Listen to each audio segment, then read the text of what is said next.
ra ở nhà đấy. Thế sáng nay ông nấu cái gì cho con gái tôi ăn chưa? Hôm qua vừa mới dọn sạch sẽ đấy. Bây giờ lại làm bờ bộn đấy. Bây giờ khi nào mới thôi? Tôi đây xuống là nấu cho tôi con gái tôi ăn á. Mà nó về đấy. Về. Ông có làm cho con gái tôi ăn không? Không, bà hãy về. Đi. Đây, tôi không về, tôi phải làm cho con gái tôi ăn. Cho con gái tôi thì đó là đừng về xuống đây tôi nói đấy, tôi bảo tôi không xuống là ông có làm cho con tôi ăn không? Bà rồi đi con.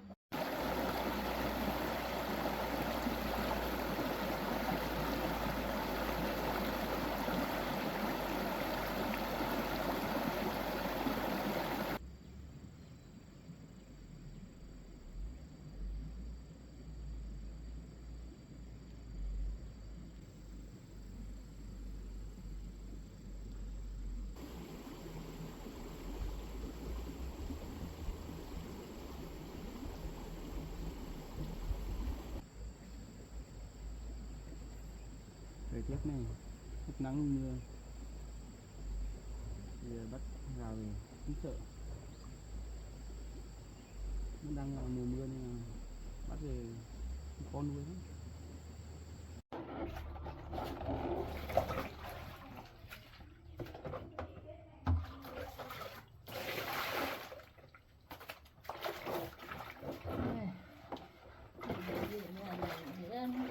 Mấy cái chậu này thật giống quần áo này sang xuống kẹp con gái mình nào. Thế này không được đâu.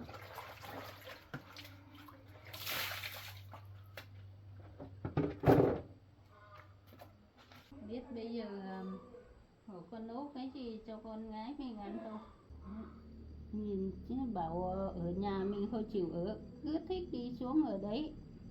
Bây giờ nó chịu về này đấy là mình vừa làm việc nhà vừa chăm sóc nó không tiện. Ở đây khi nào con lớn xuống đấy ở cũng được thôi. Cái thích bảo xuống ở đấy. Bây giờ cũng buồn lắm rồi đấy.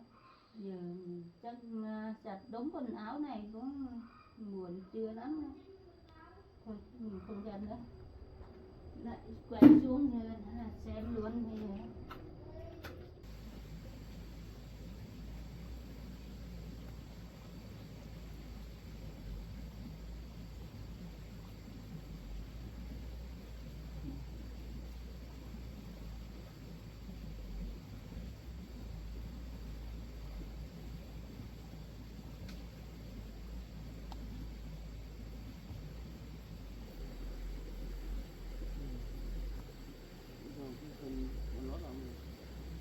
Rồi tối nó vàng hết cả trên ngoài này.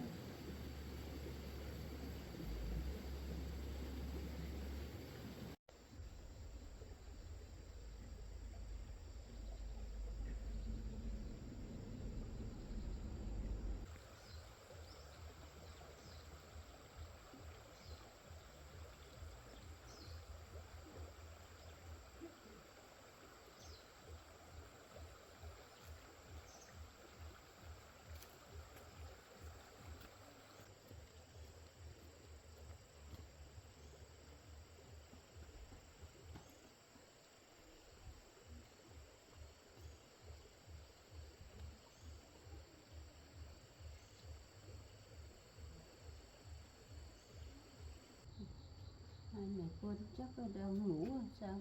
Không thấy chắc nhà cửa vừa mới dọn nên lại bừa bộn thế này.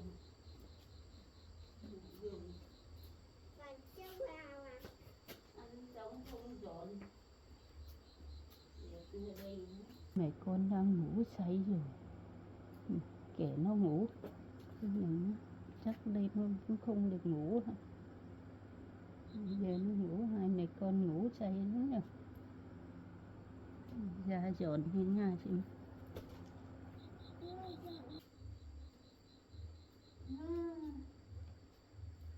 Đúng rồi, ăn xong rồi bỏ đấy á. Hôm qua rồi mới dọn xong đấy. Chị dâu á. Chị dâu á? Em đặt ở ngoài thôi. Chị dâu không dọn được, em dọn hộ chứ. Em còn bé này kia em lớn cao lên kia em dọn chứ. Thế ông ở nhà không dọn à? Không. Làm ông lười thế?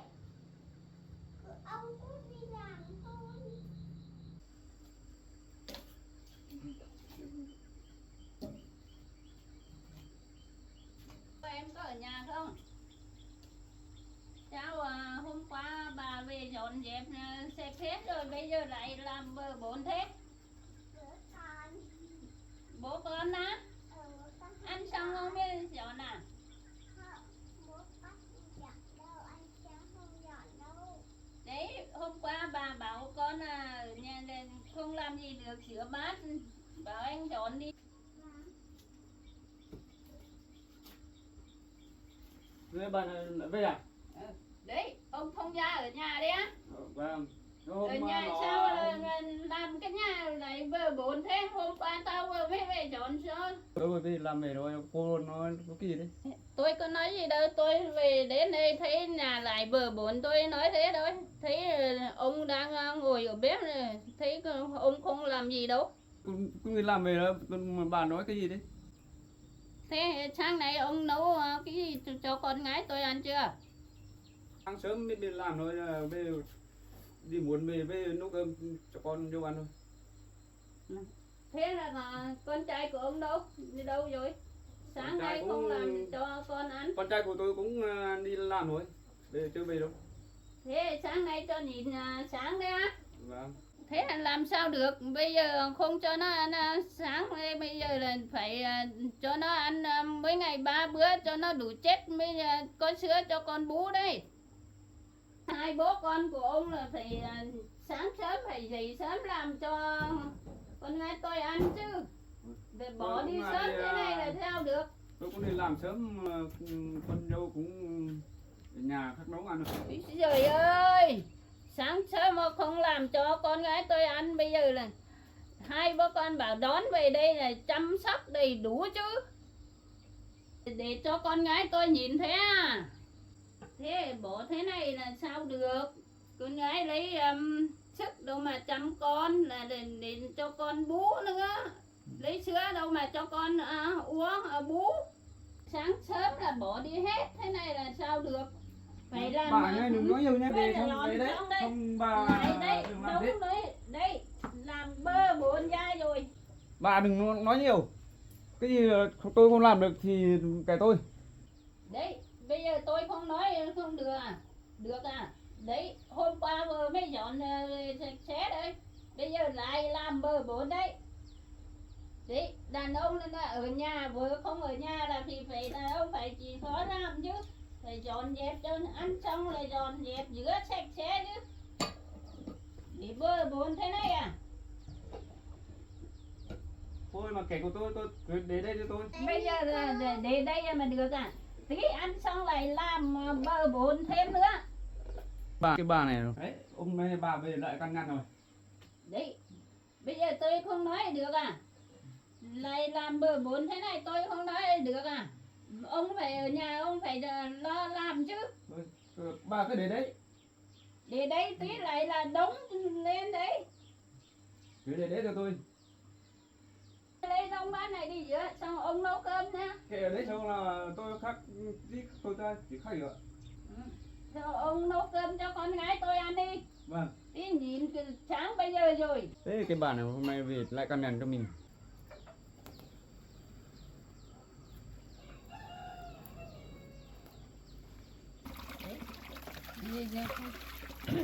Để bơ bộn thế này, không ăn xong không chịu dọn dẹp, không chịu rửa gì, chỉ là chửi cho một chân cơ. Nên mới chịu làm, cái này không chịu làm đâu. Ăn xong là bỏ. Đây, đưa đây cho bà. Được chưa? Rồi, Rồi. đi ăn không? Ừ. Ăn vịt tôm ai làm cho? Ôi trời ơi, tôi đang bảo ông nấu cơm cho con gái tôi ăn, bây giờ còn bắt ấm nước làm gì? Tôi vừa đi làm về tôi nấu cho con gái con dâu của tôi bây giờ mới nấu này. Bây giờ nấu là phải nấu cơm trước chứ. Bây giờ nó mắc cái ấm nước lên làm gì? Vâng. Đi cô thôi đã bố con nấu cho. Vâng, anh đi để bác đây. Để ông. Đấy, hầu nấu cơm cho con gái tôi ăn đi mà bây giờ lại mắc ấm nước lên pha mì tôm cho con gái ông ăn trước thôi. Đấy, bây giờ là cho con gái tôi nhìn nào.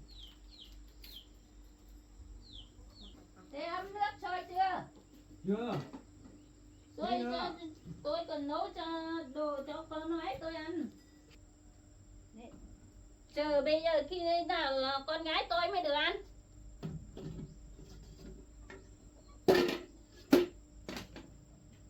Chưa sôi mà bắt xuống. Thì khi nào mới sôi?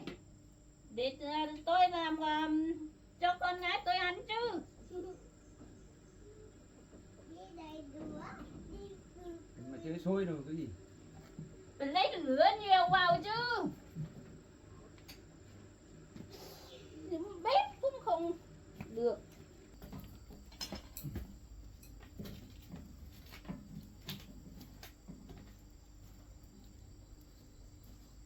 Bếp lấy củi vào nhiều vào, lửa lên nhiều mới sôi được chứ.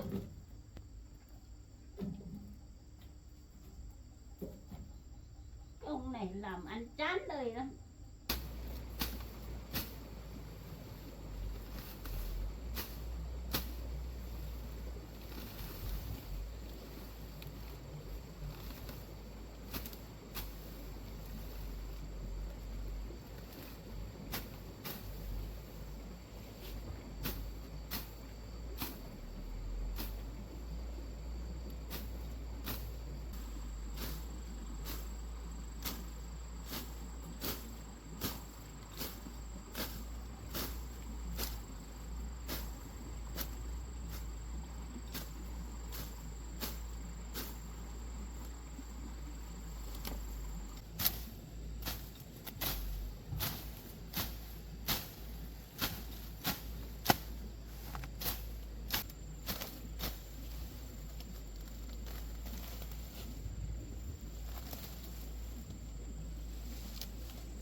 Này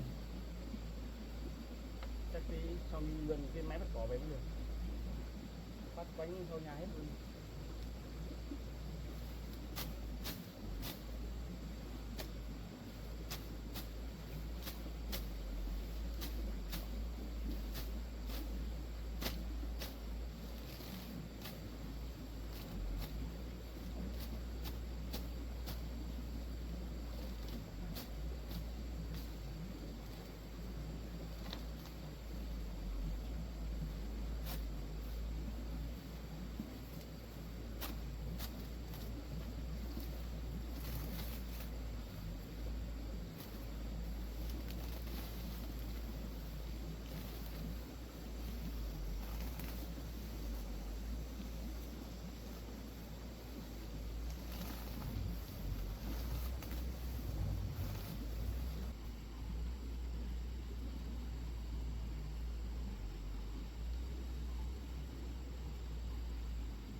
phát đấy.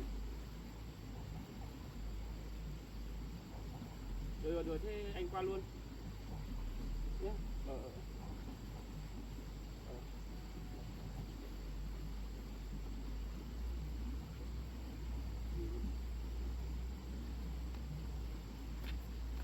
Chúng ta xảy ra chuyện gì nữa?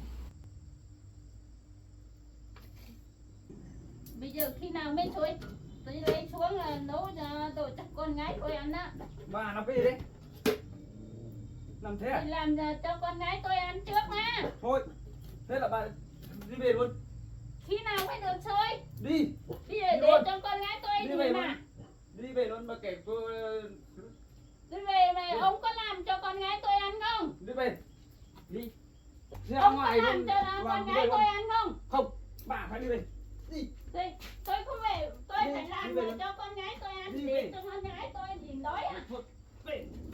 Không làm sao ở đây được. Tôi không về này thế bây giờ ai làm cho Đi con gái tôi Đi ăn? về. Tôi không về. Thôi. Tôi phải Đi làm về. cho con gái tôi ăn Đi đã. về luôn. Đi về luôn. Làm cho con gái tôi ăn mới được về. Đi về là đi về. Thế ông Đi về. tí Đi về. tôi về đây thì ông Con làm gái- cho con gái tôi ăn không? Đi. Để cho con Không gái cần tôi đấy. nhìn đói Bây à? giờ Nhìn đói từ sáng bây giờ rồi. tôi không làm mà cho con dâu của tôi ăn. Bà đi về luôn. Đi, sáng nay ông có làm cho con gái ăn đâu? Đi về. Sáng nay cũng không làm cho ăn Không, rồi. không. Tôi Đi. không đi. Đi. Tôi Phải đi. không về. Đi về. Đi về. Đi. Vậy ông có làm cho con tôi ăn không? Đi về bà. Tôi không Tôi về. không Về được. là ông Tôi có làm đều cho là- con gái tôi ăn không? Tôi khắc làm Nhìn từ trong sáng nay ở đây. Thôi, Bây bà giờ phải về. tôi Bà phải về. con tôi đói lắm ở đây. Thôi về. Bạn phải đi về. Tôi không về. Về là ông có Đi. làm cho con tôi ăn thôi. Thôi, rồi đây bà làm đi về. Đừng từ nay không về. Không về đến nhà tôi nhé. Nếu mà tôi không về là nhà cửa ông về bốn thế này là ai làm cho? Đấy. Thế Bà là từ để nay cho con tôi đừng về nhìn à. về là được. Nhà tôi. Nếu mai tôi xuống là không làm cho con tôi ăn, Thôi, tôi lấy bà con không- tôi về. Bạn đi về. Thôi. Từ nay đừng về đến nhà tôi nữa. Bảo trước đấy.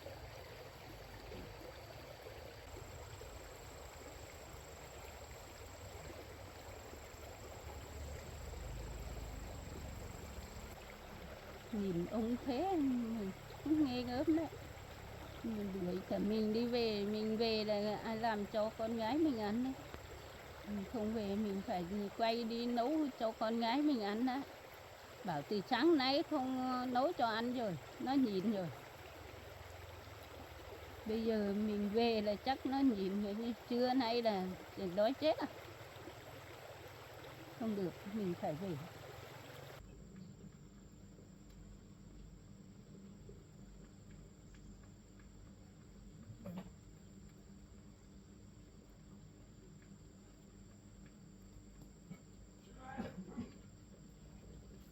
Thế bà kia đâu? Bác ơi, thế bà kia đâu? Cái bàn này hôm nay về nước chưa sôi. Nước thật.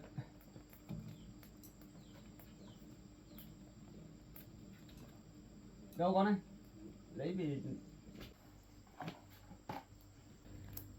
Bây giờ đi làm về rồi, đưa phân mì tôm mừng mình thật. Này xong con ăn nhé, vô xong vô nấu cơm.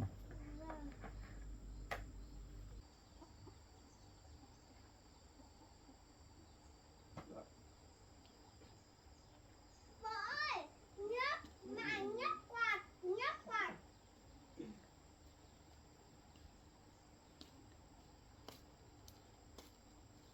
Nóng quá.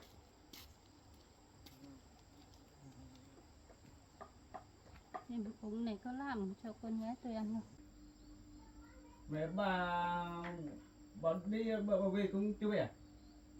Đấy, tôi không quay về này đấy. Ông là lại nấu mì tôm ăn thôi, có làm cho con gái tôi ăn đâu. Chỉ ăn mì thôi. Ăn mì thôi nhưng mà con gái để cho con gái tôi nhìn đói à. Thôi đấy đấy. Đấy, làm cho con gái ông ăn nhưng mà con trâu là bỏ bê thế này à? Bật qua để cho nó khô để ăn. Để ăn đi ngồi ăn. Cắn. Ngồi ăn. Đấy, về tôi nấu xong tôi mới là nấu cơm cho con vô ăn được. Đấy, bây giờ tôi đấy rồi xong rồi bạn không nói nhiều, xong bạn đi về thôi. Đi. Đấy, Tôi tôi bảo về là ông có làm cho con tôi ăn đâu. Thôi. Đi. Về ông có làm cho con Không, tôi ăn đi đâu. về. Đi về. Bà Về. không về đâu. Con đi về. Đi. Đi. Đi. Về thì về cái con về là Bây giờ tôi nói trước nhá.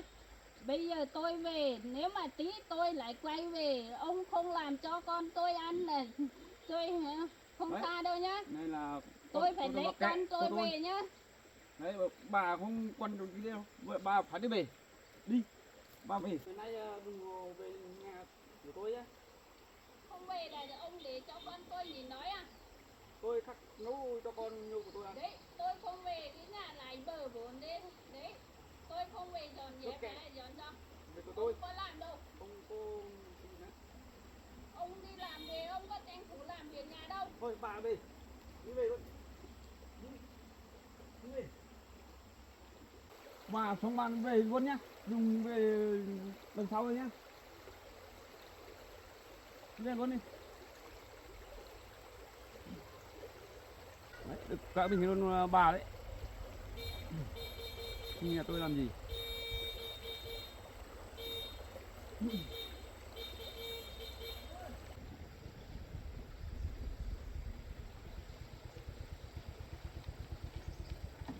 Có chuyện gì thế cô? Thế em Linh gọi cho cháu. Sao lại có chuyện gì à? Đấy, với ông thông gia đây, ông có nấu cơm cho con gái không ăn đâu. Cháu đang làm việc thế em Linh gọi cho bảo là cô với chú cãi nhau. Đấy, có chuyện gì đâu, cô xuống là nó ông đấy không làm cơm cho Linh ăn là cô nói là phải, ông phải tự đuổi cô về thôi. Là không cho cô làm mà cho Linh ăn. Thế em ấy mà đang mệt ngủ thế mà gọi thế em ấy muốn nghỉ ngơi một tí thế bảo là hai người to tiếng quá thì bảo mới gọi cháu qua đây xem là thế nào. Thế là với chú ấy xảy ra chuyện gì à? Nhà chuyện gì hôm qua vừa mới xuống dọn dẹp sạch sẽ rồi thôi. Chứ nay xuống lại bơ bộn thế là cô nói, cô tức quá, cô nói là ông lại đuổi cô về. Thôi bây giờ này, nhà người ta mình cũng không được nói thế được. Thôi bây giờ để cô quay vào trong với cháu xem nói chuyện với chú ấy xem thế nào. Chuyện là như thế nào?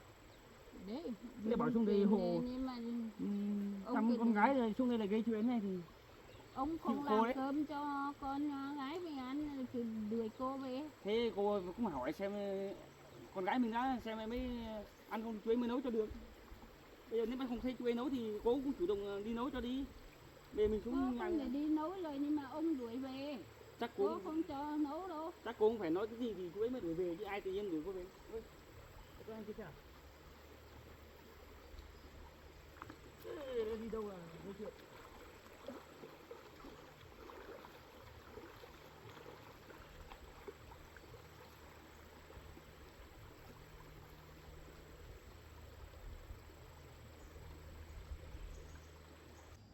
Cô ơi, xem nào.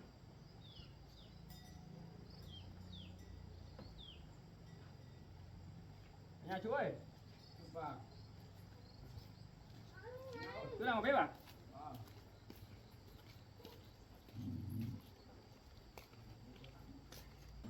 Ê, được bà này lại quên công an mình làm gì đâu. Nha. Vâng. Thế thấy em Linh bảo là đang ngủ, thế em bảo là chú với mẹ của em Linh thì to tiếng với nhau, bảo em ấy cũng mệt tối qua, bảo là trông con cả đêm không ngủ được. Bây giờ thế là chuyện là như nào hả chú? Với cô ấy vào đây xem nào. Đấy, bây giờ cô xuống làm cơm bây giờ lại thấy nhà bờ bộn là cô nói là ông lại tức là để đuổi cô về. Cho là bảo ông quay về đó ông không nấu cơm cho con ăn đâu. lại pha mì tôm cho con gái ông ăn trước rồi bây giờ bảo nấu cơm cho con gái ăn, từ sáng nay ông không nấu cơm cho ăn, bỏ đi hết. Bảo con ở nhà không ai nấu cơm cho ăn sáng đâu. Nhưng từ bây giờ chưa nấu cơm cho ăn. Bây giờ tôi bảo là nấu cơm là ông đuổi về, không cho nấu. Thế Nam đi đâu rồi? Đi làm à? Vâng, mà Nam đi làm rồi. Thế cô nói gì làm gì quá đáng với chú ấy thì chú ấy mới làm thế. Không, cô không nói gì quá đáng đâu, nhưng cô bảo là từ hôm qua về dọn dẹp nhà cửa sạch sẽ rồi, trưa nay về lại thấy bờ bộn là cô nói xong là cô bảo đi rửa bát, xong bảo ông nấu cơm cho con ăn đi, để bây giờ từ sáng rồi Linh chưa được ăn, là cô rửa đống bát xong về ông là phải đun nước pha mì tôm cho con gái nó ăn, xong là không nấu cơm. Thì bây giờ Là cô tức là cô quát cho thôi, cô nói cho thì thôi. em bé này đói thì nấu ăn trước cũng được. Nhưng mà nấu trước là nấu xong phải đi nấu cơm cho ăn chứ, mà là ông không nấu mà cô bảo đi nấu là ông không cho nấu. Đấy, bảo cô nấu nhưng mà không nấu đâu. Đấy, cô còn nói cái gì nữa? Đấy, cô hôm nay bảo đi về, bây giờ lại quay về rồi. Đấy, tôi không quay về, ông có làm cơm cho con tôi ăn đâu. Đấy, tôi không cần đâu. Về đấy. Không cần đấy, không cần này, từ lúc nãy từ sáng nay là ông không nấu cơm cho con gái tôi ăn đâu. Bạn từ nay ấy, không đừng mà xuống đây nhé. Tôi không có mà lại Đừng về xuống đây về tôi nữa. Đấy, tôi bảo tôi thế không rồi. xuống là ông có làm cho con tôi ăn không? Thôi là bà Rồi, đi về luôn. Rồi chú bình tĩnh á, cô nữa. Thôi có gì chú nó cảm nhé. Cô cháu bảo cô xuống đây thì nấu cơm, cô xuống đây gây chuyện này. Thôi cô đi về đi. Thôi chú có gì chú nó cảm nhé. Về được Ngay chuyện là ông không làm cho Rồi, ăn đâu. cô theo cháu đi ra ngoài. Đi về. Thôi chú ạ, có gì chú thông cảm cho mẹ của Linh nhé. Tính của cô ấy như thế rồi. Thôi bây giờ cũng muộn rồi, chú nấu cơm nấu cái gì cho em đi ăn. Cháu cũng đang trong giờ làm việc nữa. Giờ cháu đưa cô ấy về và nó sẽ nói chuyện với cô ấy. bảo chứ đừng mà xuống đây nhá. Vâng, cái này thì cháu sẽ bảo ấy. Mà hôm qua cháu cũng nói chuyện với chú Nam rồi, bảo là xuống đây nấu cơm giúp làm việc nhà giúp cho chú Nam để Nam đi làm. Mà không biết xuống đây là như thế nào. Nhưng bà này về tần là nấu tần đi không chín được cơm, mà bây giờ không mấy là mà làm sai quá, cho bà đi. Thế à? Thế xuống đây bà không chịu làm hay thế nào, hay nói nhiều quá? Nói nhiều quá đi. Rồi cái này thì cháu sẽ nói chuyện với cô. Thế chú nấu cơm nhé, cháu về đây.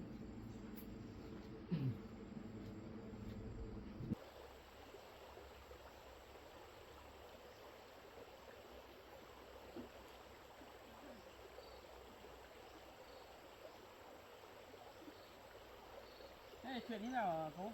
Sao lại nói nhau với chú ấy thế? Đó là xuống là nhà lại bờ bộn, cho là cô tức quá, cô nói xong rồi Cái là nhà người ta hỏi bảo là Linh nó được ăn sáng chưa, bảo chưa, sáng nay hai bố con đi làm sớm không ai làm cho, xong là cô bảo đấy cô đi rửa đống bát cho, là bảo ông nấu cơm cho con gái ăn đi, chắc nhìn từ sáng rồi nó đói lắm rồi. Thế à? Cháu cũng đang ở nhà thì thấy em Linh gọi cho bảo là mẹ của em với bố của anh Nam cãi nhau rồi đấy. Bây là có chuyện gì thì đấy cháu cũng sang luôn. Thế ra là vì cái chuyện nhà cửa với cơm nước à? Thế đấy, bây giờ ông với cháu kia cứ để cho con Linh nhìn thế là lấy sữa đâu mà cho con bố ăn bố. Thế làm sao cô biết là em Linh ăn sáng hay chưa? Thế cô nói chuyện với em ấy à? Hỏi em ấy à?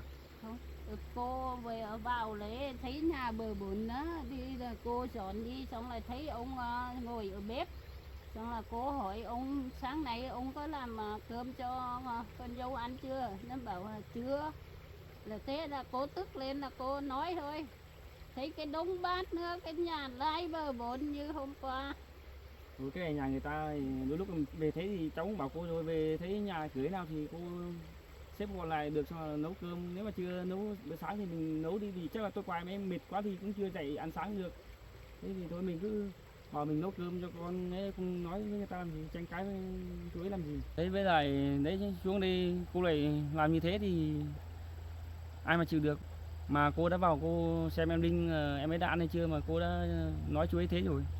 Đấy cô vào cũng thấy hai mẹ con nó đang ngủ say là cô không thức dậy đâu.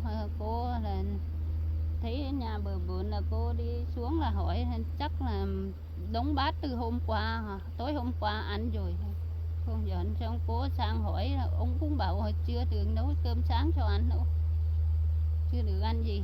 Chắc là em ấy đang ngủ mấy cái mệt quá thì chưa dậy ăn sáng được thì chú ấy chắc là không nấu nữa. Bây giờ cô lại nói chú ấy như thế thì chú ấy chẳng đuổi cô về. Đấy, bây giờ cháu về đến đây là trách cô à, để cho con gái cô nhìn nói thế này à? Cháu trách gì cô đâu, nhưng mà bây giờ cô về nhà người ta thì ý ra cô phải ý tứ tí chứ. Bây giờ về lại nói người ta như thế thì ai chẳng bực. Đấy như hôm qua cháu cũng bảo là lấy vậy kia là bảo cô xuống đây chăm sóc Linh làm cơm cho Linh ăn. Vâng. Nhưng mà xuống đây nó bảo là không cần để đuổi cô về. Cháu biết là như thế thì hôm qua cháu cũng nói chuyện với cô rồi thì cô bảo qua đây cô chỉ nấu cơm thôi, thì đấy giặt quần áo của em bé với của mẹ con gái cô là được rồi, còn cái chuyện khác thì cô đừng có tham gia vào cái nhà cửa thế nào đấy. Thế thì nếu mà mình thấy vướng quá thì mình dọn lên thôi, đừng có nói chỉ người ta làm cái làm kia. Họ là chủ nhà, mình nói thế họ cũng có cái tự ái của họ chứ. Bây giờ cô làm như thế thì đấy chú ấy đuổi cô đi về rồi, bây giờ cô mặt mũi đâu mà xuống chăm sóc con gái mình nữa. Đấy mai cô phải xuống. Đấy bây giờ cô không về đâu, cô phải đi vào xem nó có nấu cho con gái mình ăn không. Thôi cô ạ, bây giờ một chuyện như này rồi cô còn vào đấy thì tí lại xảy ra chuyện lớn ra. Bây giờ em ấy cũng đang mệt nữa, con em ấy đang nghỉ ngơi nữa, bây giờ hai người cứ nói chuyện thế này thì làm sao mà ngủ được.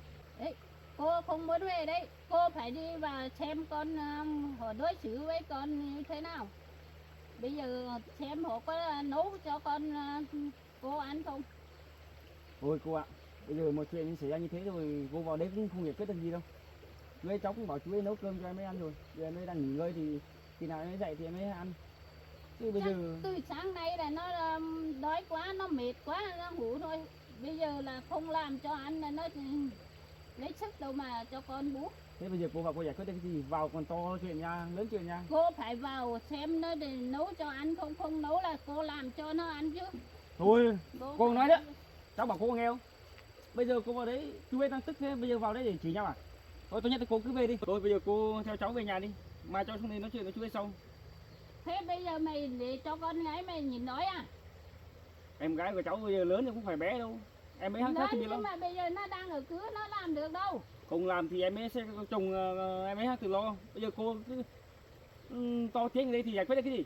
Từ lo bây giờ nó có lo đâu, bỏ từ sáng bây giờ đến trưa bây giờ chưa được ăn. Thì bây giờ em ấy đi làm chứ có phải bây giờ đấy với cháu bảo chú ấy rồi chú nấu cơm. Bây giờ cô ở đây cô gây rắc rối thế, em ấy còn phải suy nghĩ nhiều, xong người ta còn đánh giá vào. Đấy bây giờ con về đây rồi còn cả mẹ xuống đây còn làm phiền nữa, xong rồi mai họ đi nói ra ngoài thì rêu rao thì có gì hay ho gì. Thôi cô nghĩ cho con gái cô một phần đi về đi. Cô về là ai làm cho con gái cô ăn? Cái chuyện này cháu lo được, nói chuyện xong. Bây giờ mình về nhà người ta cô con gái thì thôi cũng kể công rồi nói này nói kia ai mà chịu được. Xuống đây bảo là hộ cái chuyện này, đi về đi. Để mai cháu qua đây nói chuyện với gia đình có gì